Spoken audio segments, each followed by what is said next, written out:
you brought up a good point, Anthony, and that is device interoperability.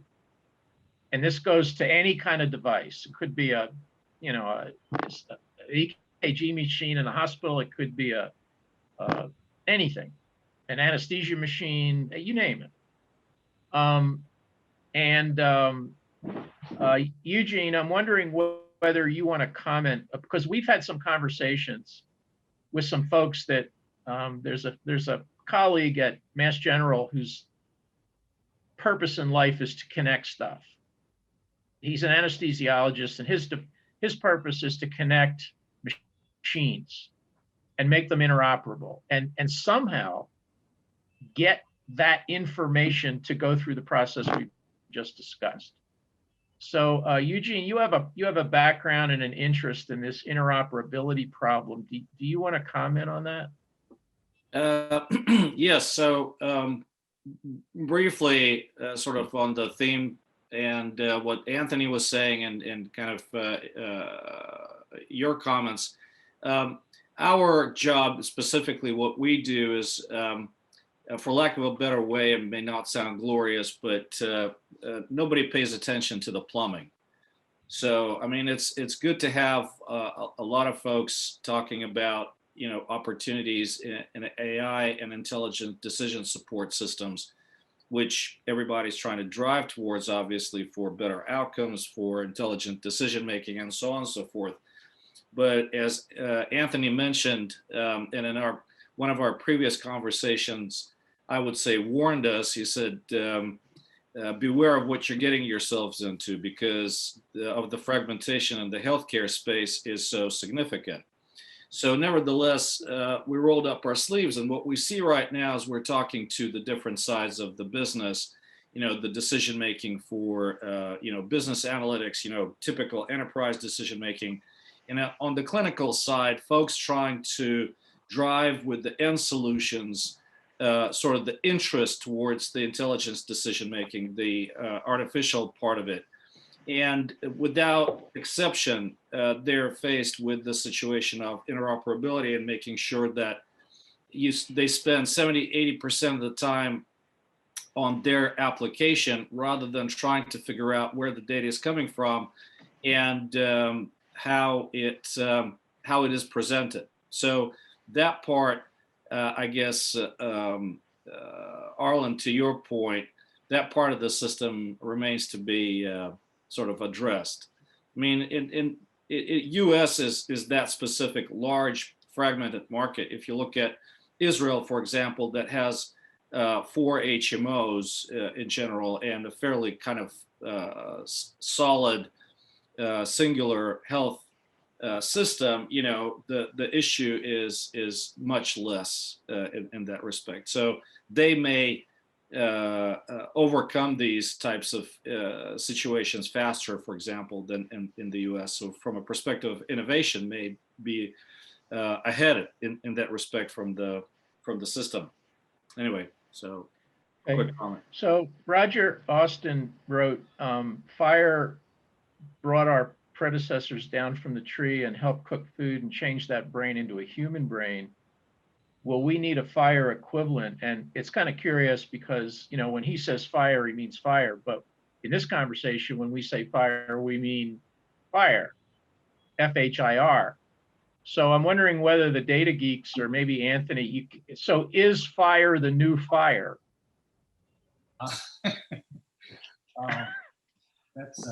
First of all, maybe you can explain what fire is, FHIR, to the folks, and then answer the question. Yeah, fire is a attempt to bring interoperability amongst the many EHR vendors that we have. It's a platform that will take in hopefully Cerner and Epic, and I'm actually exploring that with a project myself right now. So, so I think that's hope, but I think we're in the middle of that fire in a way now with the pandemic.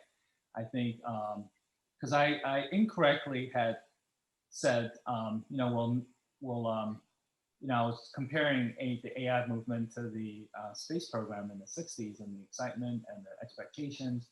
And I said, John F. Kennedy didn't ask NASA for approval to say that there'll be men on the moon by the end of the decade. just not going to have that kind of lunar landing moment, nor are we going to have something like 9/11 that drove, the security in our country to its present height. And I was incorrect, because the pandemic definitely showed that it kind of magnified all the inadequacies. And enjoyed the conversation about Israel, because they actually used some machine learning to prioritize their population to get vaccinated, because all the data, as correctly pointed out, was from 4 health systems, so it was relatively easy to gather the data and now improve efficacy also. So I think hopefully examples from countries that have done this pandemic intervention well have all shown not just good public health, but also very good data and IT infrastructure. And I think countries like Taiwan and Singapore are going to really lead the way in showing how powerful, organized healthcare data infrastructure what it can do. And if you add a layer of AI on top of that, it's going to be extraordinary.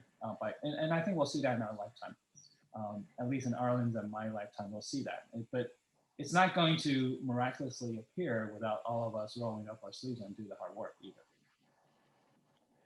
I guess my short answer is I'm sorry, Jonathan, did you want to say something? I was thinking, anybody who doesn't know, Israel is vaccinated almost 50% of the population already.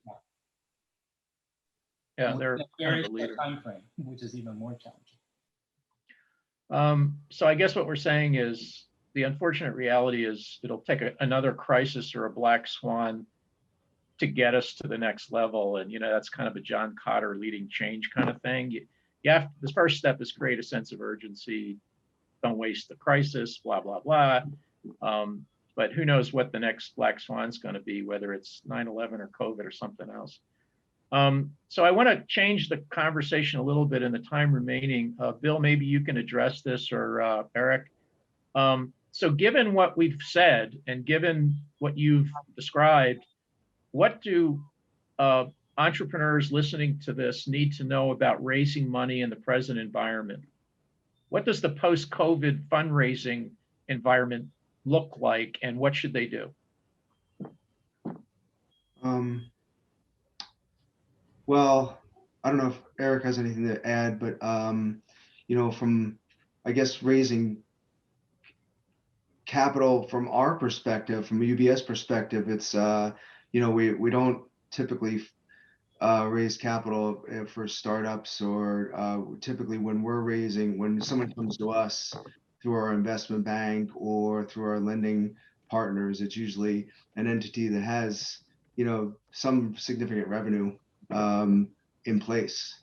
So we're a good fit for somebody who has a product or a service that's profitable, and they're looking to scale it. So typically, when it comes to entrepreneurs starting out, we have within our network people we can refer them to, but it's typically raising capital for us is someone who already has an entity that has some, that has revenue. So it's not typically, the startup phase or entrepreneurs starting out trying to raise capital. I don't know if Eric has any input on that as well. Yeah, I'll say more broadly, I think to a certain extent, the pandemic has changed the fundraising model from the venture capitalist perspective. Many of them don't need to meet the management teams face to face. They're happy doing it through this kind of a venue. That removes it removes some of the geographic concentration. Yeah, Silicon Valley likes to invest around Silicon Valley. I mean, that said, they invest elsewhere too. But I think the general openness to also to different forms of capital, and I think venture capitalists are now setting up. Some of them are setting up SPAC models.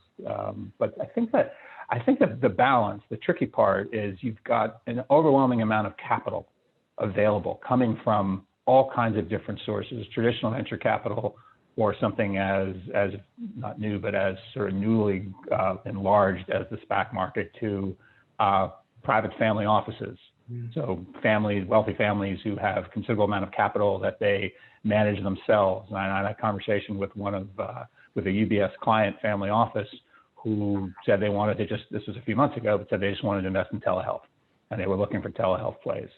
I think the pandemic has galvanized a lot of sources of capital to, on their own, be more assertive and proactive in sourcing their own investments. So 3 or 4 years ago, the family office I worked for would usually go behind a venture capitalist and just give the venture capitalist money for an idea, a company that the venture capitalist had sourced.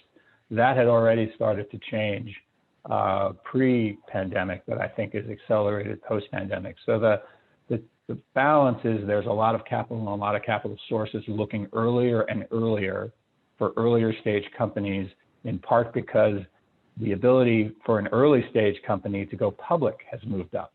There are companies that are publicly traded now that don't even have human clinical data, drug companies. So the appetite has shifted earlier and earlier. So you as entrepreneurs are going to have the opportunity, and probably already have it, to see more and more capital sources. The hard part is figuring out which ones are the best partners, because some of them will not be as experienced in growing a company the way the traditional venture capitalists have been. Some of them will be much more focused on quickly profiting. So that's the balance. Lots of money and a sort of a wider array of characters who are out there offering that money.